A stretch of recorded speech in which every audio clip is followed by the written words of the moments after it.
Então pode haver um certo conflito entre a forma que a Torá enxerga o mundo e a forma que nós, seres humanos, que temos uma visão ofuscada sobre a realidade verdadeira, aquilo que nós conseguimos enxergar. Então, no mundo como a Torá enxerga, como a Torá enxerga o mundo, no mundo da Torá, então esse sétimo ano tem uma revelação divina, o que causa, o que se manifesta, que a pessoa não vai dever mais para o seu amigo. Mas no mundo, na visão do ser humano, enfim, que é egoísta, enfim, que é difícil de você, que às vezes existe ocultação divina, nem sempre aquilo que está acontecendo nos planos espirituais, o ser humano, ele consegue enxergar isso. Na realidade, esse é justamente o trabalho do ser humano.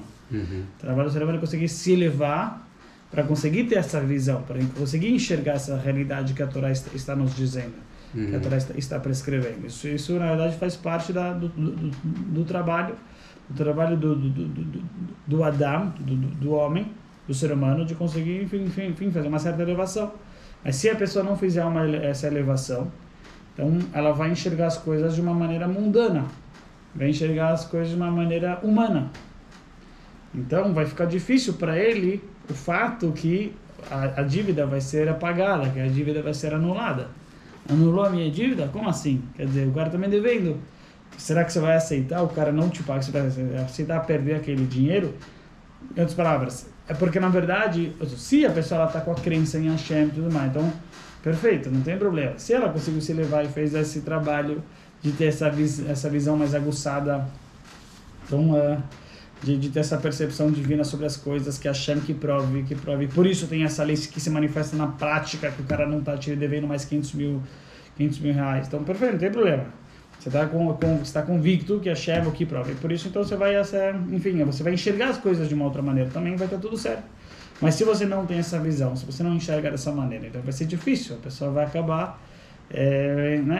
Esse é o desafio que a pessoa tem entre como o coração enxerga, enfim, o coração egoísta enxerga, a emoção mundana, humana, enxerga as coisas, que eu emprestei para o cara não vai me pagar, e é um dinheiro que eu preciso, que eu quero. E entre, obviamente, o lado do nosso bitachon, da nossa crença no Criador, que Ele é o que prova, enfim. E então vai ser esse conflito entre esses dois sentimentos, entre o sentimento humano e o sentimento da alma divina. E aí mas na realidade é uma coisa, enfim, uma coisa que ela pode ser um certo conflito. E nem sempre o ser humano vai conseguir enxergar da maneira que a Torá enxerga. Nem sempre o ser humano vai conseguir ter essa percepção. Então, o que pode acabar acontecendo? O que pode acabar acontecendo é que o ser humano não vai enxergar dessa maneira. Vai acabar ficando com o pé atrás. Vai ficar com o pé atrás. Não vai estar nesse nível, não vai ter essa percepção, não vai ter essa visão. Não vai ter esse prisma. E ele vai acabar fazendo o quê? Não emprestando. Não vai querer emprestar. Se ele sabe que quando passar a Shemitah o cara não vai dever mais para ele, esse cara aí, eu vou emprestar para ele dinheiro, vai passar a Shemitah e eu vou perder meu dinheiro. Isso que a Torá já fala. A Torá já fala. E você não fia. A Torá fala, tome cuidado, a Torá fala, tome cuidado para que você não pense, né? Karvash nata sheva shenata shmitah. Está se aproximando o sétimo ano, eu não vou emprestar dinheiro. Está chegando o sétimo ano, então eu não vou emprestar, porque eu tenho medo que o sétimo ano ele vai passar e o cara não vai me devolver. Quer dizer, a Torá ela já sabe que o ser humano pode haver esse pensamento. E a Torá fala claramente, não pense assim. Quer dizer, a Torá já dá uma proibição, até uma proibição que é tão forte que a Torá compara isso com idolatria. A Torá fala blial, isham lecha pen yaleh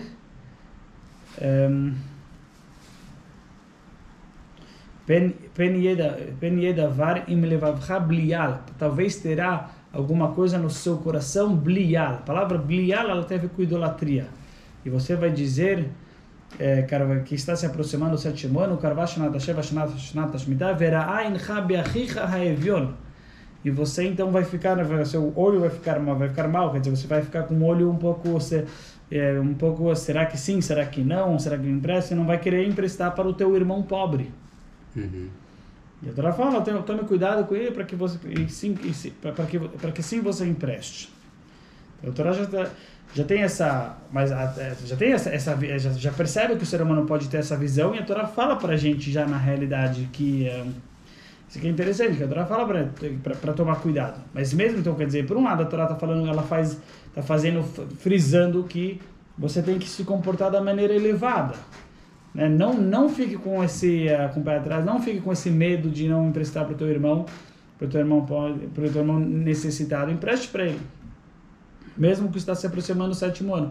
Só que, então, quer dizer, por um lado a Torá está falando para sim a gente se comportar dessa maneira, mas na prática o que acontece é que nossos sábios viram que o ser humano já não estava nesse nível. O ser humano já não estava nesse nível. Então aí o que eles fizeram? O que iria acontecer? Que isso iria fazer com que as pessoas iriam deixar de emprestar. Isso estava fechando as portas, chamado no Talmud, estava fechando as portas perante as pessoas que queriam tomar emprestado, que as pessoas não queriam mais emprestar, porque tinham medo que iria passar, estavam temendo que iria passar a Shemitah e não iam mais pagar, não ia haver mais a devolução. Por isso eles fizeram prosbul. O que consiste o prosbul? O prosbul consiste que eu entrego a minha dívida para o Beit Din. Aquilo que o cara está me devendo, eu entrego nas mãos do Beit Din, e a lei é que uma dívida que pertence ao Beit Din, ela não se anula. Uma dívida física, que é de uma pessoa física, isso sim se anula. Mas uma dívida que pertence ao Beit Din, isso não se anula. Por isso eu entrego a dívida nas mãos do Beit Din, ou seja, eu passo, como eu transfiro, né, o título para o Beit Din, e aí eu posso cobrar sempre. Quer dizer, teoricamente é o Beit Din que estaria cobrando, mas eu posso cobrar, enfim, em nome do Beit Din para mim, mesmo depois. Porque não é uma dívida que... Depois, quando recebe, vai para o Beit Din? Então, é uma forma, na verdade, que que o Beit Din, que os nossos sábios encontraram, que teoricamente o Beit Din pode... Está no nome deles. Está no nome dele. Mas, obviamente, que isso foi uma forma, na realidade, de conseguir fazer com que o cara emprestasse sabendo que ele vai receber. Não, se o Beit Din for ficar com 50%, então não adiantou, quer dizer, o cara vai ficar com medo novamente, não vai adiantar. Enfim. Entendi. Mas que é interessante, quer dizer, que nós viram que o ser humano estava com dificuldade. Mas onde que está que o Beit Din os Beit Dins podem ficar com... Isso é uma interpretação rabínica sobre o versículo. Tá bom. É uma pergunta boa, eu não sei responder de onde nós aprendemos. Eu posso verificar. Mas com certeza eles não iam ficar. Com certeza eles não iam ficar se eles não pudessem, né? Não, mas está em algum lugar. Sim, não, mas é uma interpretação rabínica, enfim, sobre algum versículo que fala que é somente pessoa física, mas não pessoa de Beit Din, mas não Beit Din. O tribunal, sim, uma pessoa, o Beit Din sim pode cobrar. Sim, uma dívida que é para o Beit Din, sim, ele pode cobrar depois. Entendi. Depois da Shemitah.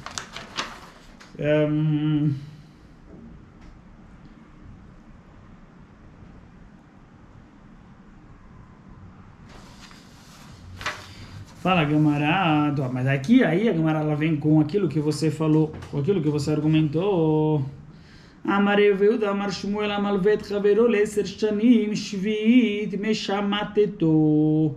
Falou, Rabi Uda, em nome de Shmuel, alguém que deve para o seu amigo daqui 10 anos, ele tem que pagar a dívida, mesmo assim, o 7º ano anula essa dívida. Quer dizer, aí literalmente o cara na verdade emprestou para não receber de volta. Porque o cara já emprestou na verdade para ser pago daqui 10 anos. E se o cara emprestou para ser pago daqui 10 anos, e Rabi acabou de falar em nome de Shmuel que uma dívida dessas, o 7º ano anula, então o que o cara quer? Quer dizer, aí enfim, óbvio que eu não vou receber. Ele não precisa me pagar antes do ano 7, porque é só daqui 10 anos. Então antes ele não precisa me pagar. E o ano 7 vai anular, quando chegar o 10º ano, ele também não vai precisar, ele também não vai me pagar, não vai precisar me pagar. Vou fazer uma dívida praticamente que vai ser, que é perdida. É isso que ele está falando para a gente. Mas aí ele vai perguntar sobre aqui que ele vai perguntar. Ele vai perguntar sobre da nossa Mishnah, que a gente a princípio deduz da nossa Mishnah contra essa lei. Contra essa lei que Rabi Yehuda acabou de falar em nome de Shmuel. A gente deduz da nossa Mishnah, a princípio a gente infere diferente, inferimos o contrário.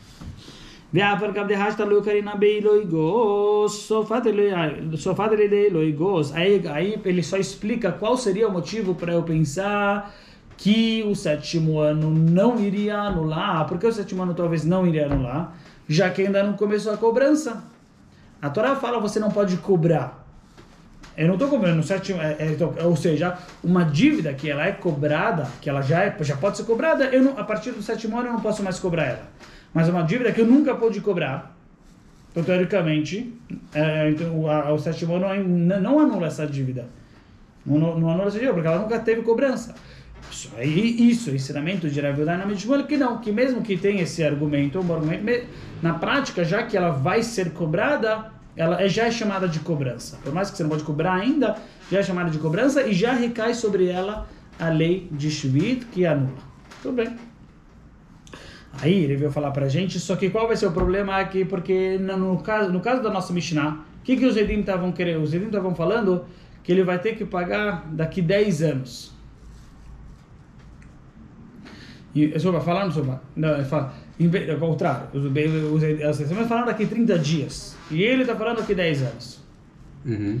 Só que, então, mas de acordo com o que o Rabi Yehuda em nome de Shmuel acabou de falar, que uma dívida que ela é para 10 anos, ela se anula automaticamente. Sim. Então, na realidade, não é só a questão dos juros, não é só a questão da diferença do tempo, é literalmente a dívida inteira. Uhum. Os Edim estão falando que é 30 dias. Ele está falando, o Reuven está falando que é 10 anos. O que o Reuven está falando, em outras palavras? Que eu não precisava pagar nada. De acordo com o Reuven, ele na realidade está falando que já que é daqui 10 anos, e daqui 10 anos eu não vou precisar pagar nada, porque existe essa lei que a gente acabou de aprender, que o 7º ano ele anula. Então, na realidade, o argumento de Reuven não está sendo só uma questão de tempo. Que eu não preciso pagar agora, é verdade que eu estou devendo, mas não daqui 30 dias, daqui 10 anos. Não, ele está na verdade falando que ele não precisa pagar. Uhum. Porque de acordo com essa lei que a gente acabou de falar, ele não vai precisar pagar. Então aqui não é só uma diferença de tempo, mas é uma diferença de paga de se ele está devendo ou não. Mas se é verdade isso, então por que a Mishnah? Mas não foi isso que a Mishnah falou. A Mishnah falou que eles vão ter que pagar só a diferença quando alguém pagaria em relação aos juros. Mas não o valor inteiro. Quanto alguém pagaria? Não o valor da própria dívida. O valor da própria dívida não precisa devolver. Só precisa devolver o valor que alguém pagaria, para alguém estaria disposto para poder ter 10 anos para pagar a dívida. Uhum. E não em 30 dias. Esse valor. Mas não o valor da dívida inteira. Mas de acordo com o Rabi Yehuda, é o valor da dívida inteira que ele tinha que pagar. As testemunhas tinham que pagar o valor da dívida inteira, de acordo com... Sim? De acordo com a Rabi Yehuda, tinha que pagar o valor da dívida inteira, já que é isso que eles queriam fazer com que Reuven pagasse. Porque Reuven está falando que ele não precisa pagar nada. E as testemunhas estão falando que ele sim precisa pagar. A dívida inteira. Se daqui a 30 dias, paga tudo. Se daqui a 10 anos, não paga nada. Então... Amarava, Rabameskina, Malvela Mashkon. ובמוסר שטרותיו לבית הדין.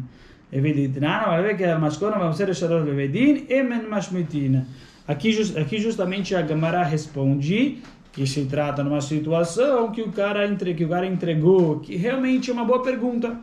Se fosse se tratar num caso comum, as testemunhas iam ter que pagar a dívida inteira. Não só a diferença do prazo, não só o valor do prazo entre 30 dias e 10 anos, mas a dívida inteira. E por quê? Porque a dívida inteira iria se anular. Aqui no caso, se trata de um caso que a dívida não iria se anular. Que caso a dívida não iria se anular? No caso que ele entregou para o Beidin. Então aqui na nossa Mishnah se trata no caso que ele entregou para o Beidin, e por isso a dívida não iria se anular. E por isso ele vai ter que pagar só o valor da diferença do prazo. Só o valor da diferença de tempo, mas não o valor da dívida em si. Tem que entregar a dívida para o Beidin nesse caso? Certo. Antes dela vencer ou depois dela vencer? Mas que antes dela vencer? Por exemplo, a dívida tem como entregar a dívida para ele antes de vencer? A dívida tem que ser entregue para o Beidin antes de chegar a Shemitah. Antes de chegar a Shemitah, sim, mas assim, tem dívida vencida que você já está cobrando, porque já era para ter pago há um ano atrás, e tem dívida que ainda vai daqui a 2 anos, e aí vai entrar a Shemitah. Eu entendi a sua pergunta. De acordo com o que nós estamos falando, a princípio não faria diferença. Entendi. Na realidade, é uma pergunta bem pertinente, mas justo por causa, de acordo com o que a gente está falando, na realidade...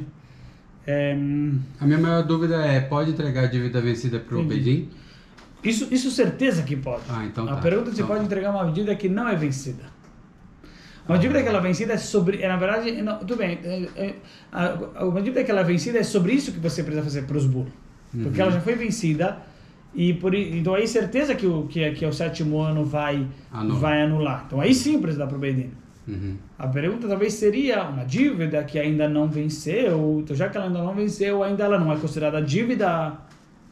Então talvez não adiantaria eu dar para o Beidin uma dívida que ela ainda não é dívida. Mas a gente acabou de falar não, que mesmo dívida que não é... A gente acabou de falar que não, que mesmo de uma dívida que ainda não venceu, também é considerada dívida. Sim. Então por isso o 7º ano vai anular, e por isso eu já posso então também entregar para o Beidin. Mas sem dúvida que se já venceu, com certeza que pode entregar também. Porque na verdade esse é o medo principal, né? Enfim, que é chegar... porque assim, se o cara tem medo, enfim, então ele coloca na carta, você tem que me pagar antes do 7º ano. Coloca no documento. Mas o problema é que mesmo assim o cara vai poder... o cara força, não vai pagar, passou o 7º ano, anulou.